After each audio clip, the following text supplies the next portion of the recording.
like people are getting money out of it, and then people are saving money out of it, and that makes sense, but the other part doesn't make sense, and then something's going on here. Where's all this money coming from? They warned us. Nobody listened. And now, it's too late. Over the years, some YouTubers have tried to lift the curtain, to pull back the polished thumbnails and perfectly edited cuts and tell the truth. Not everyone believed them. Most were laughed off, ridiculed, or simply ignored. Let's begin with Markiplier, one of the few who refused to sell out. Back in 2019, a Honey browser extension was everywhere. It promised to save you money online, and nearly every major creator was pushing it, except Mark. On stream, he aired his gut feeling. Something felt off. Where's Honey getting all their money from? They should be losing money. In the grand scheme of everything being compared across the internet, shouldn't they be losing an incredible amount of money considering how much they're saving? He predicted almost jokingly that in a few years there would be a great Honey conspiracy. At the time, fans brushed it off as just Mark being cautious. Some even accused him of being paranoid or jealous. But he stood his ground. His refusal to do a Honey deal made him one of the very few top creators who didn't take the bait. Fast forward to 2025. Tech reviewer Megalag dropped a bombshell. Honey wasn't what it seemed. Influencers had unknowingly promoted a platform that gave users the worst discounts and siphoned affiliate revenue from creators. Even Marcus Brownlee chimed in, confirming Mark's skepticism was justified. Markiplier didn't celebrate. He simply said, "I just knew it didn't feel right. I never trusted it." And it turned out, it was worse than I imagined. What made Mark's call out so significant wasn't just that he was right. But Mark wasn't the only one raising red flags. Let's rewind to January 2017.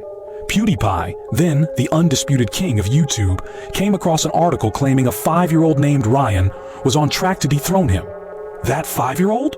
Ryan, from Ryan's World. Moving off about it, it's kind of like seeing child stars on television, because you know, like, their parents are literally forcing Enthusiastic performances, the interruptions, the robotic pacing, it screamed parental pressure.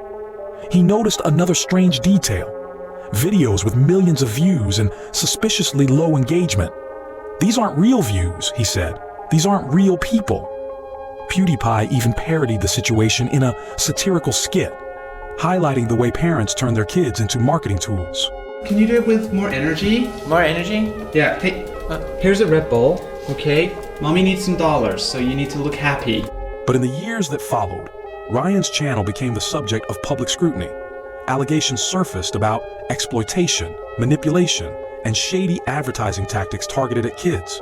Once again, an early warning was ignored, until it wasn't. The same pattern repeated, but this time, it wasn't from an outsider looking in. Whoa, Vicky saw it all from the inside. Known for drama and controversy, Vicky shocked fans in June 2018 when she uploaded a serious video. And they said I'm black, that means I have the right to tell y'all that I'm black. But that her friend Lil Tay, a viral flexer known for bragging about cars and cash, was being controlled. She's just a little girl from Canada, Vicky explained, who plays ballet. She doesn't know anything about rap. It's her brother. He's the one behind the account. Vicky's tone changed as she recounted a heartbreaking moment. Tay was yelled at by her brother during filming. She cried. She was just 10 years old, and none of it was real. Her cars weren't real. Her money wasn't hers. It's a little girl, a 10-year-old girl who came from Canada, who plays ballet. You know what I'm saying? She don't know nothing about no rappers. She don't know nothing about flexing. It's her brother that runs her account. But behind the scenes, she was just a kid being pushed beyond her limits. After Vicky's video went viral, more people started asking questions. Reports came out confirming that her family was feuding over control of her brand. It took years, but eventually, Lil Tay's account went dark, finally able to live her life on her terms. It was the most honest video Vicky had ever made, and it worked. The internet started asking questions, more people spoke up, and eventually Lil Tay got out. But fakery wasn't limited to the world of luxury and fame. Some creators were faking survival itself. In his most viewed video ever, YouTuber Paulie Daigle exposed the wildly popular primitive technology genre. These channels showed men building huts, pools, and houses with nothing but sticks and mud. Millions believed them. Until Paulie pointed out the excavator tracks, shovel marks, tools that mysteriously appeared in the middle of the jungle. Hatchets don't grow in field. But the evidence wasn't funny. These weren't solo bushcraft projects. Entire teams were filming and editing behind the scenes. Paulie ripped away the illusion, and for many fans, it was a wake-up call. The exposure didn't stop at just one video. Once the curtain was pulled back, other creators followed suit, digging even deeper. Former employees came forward anonymously. Reddit threads compiled evidence. Fans began realizing they had been fooled. Not just entertained, even big brands that had sponsored these channels quietly backed out, wanting to avoid backlash. And the channels themselves? Many tried to pivot, rebranding as inspired by survival instead of claiming authenticity. But the damage was done. Paulie's video changed the way viewers saw the entire genre. But sometimes, the danger wasn't digital. It was very real. In 2025, the Sidemen organized their biggest charity football match yet, featuring Mr. Beast, Kai Cenat, and other stars. Tickets sold out almost instantly, but fans started reporting fake sellers, bot accounts, and price gouging. The Sidemen didn't stay quiet. They issued a warning. Don't trust third-party sellers. These are most likely scams. People are reselling. I really dislike the fact that people have thought, there's a charity event, let me go and buy a ticket disgusting. so I can sell it to make 10 times the price of the ticket for myself. Fans appreciated the transparency. In an age where creators are often accused of being out of touch, the Sidemen showed they cared about their audience's wallets, not just their view counts. But what happens when the warning is about someone inside the event? Jackseptice's eyes shocked fans when he took a lie detector test with Tommy in it. When asked if YouTube had changed for the worse, Yes. asked if he liked Mr. Beast, he said no. No. And when asked if Mr. Beast ruined YouTube, he didn't hesitate. Yes. Yes. Jack's reasoning?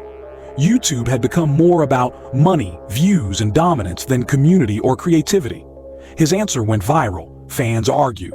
Mr. Beast himself responded. But then, the controversies started piling up. Mr. Beast's Beast games were accused of mistreating contestants. And Feastables came under fire for misleading health claims. The golden boy of YouTube was starting to tarnish. And Jack's words started to hit different. I usually don't make videos discussing creators' products. Creators made videos for fun, not just for algorithms.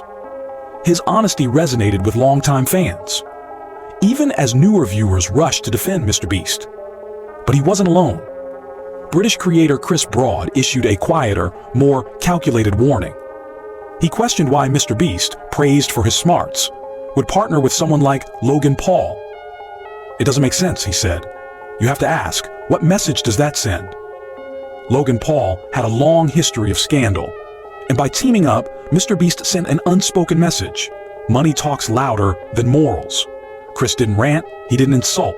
Instead, he ended with a message to his fans. Choose very carefully who you watch on YouTube.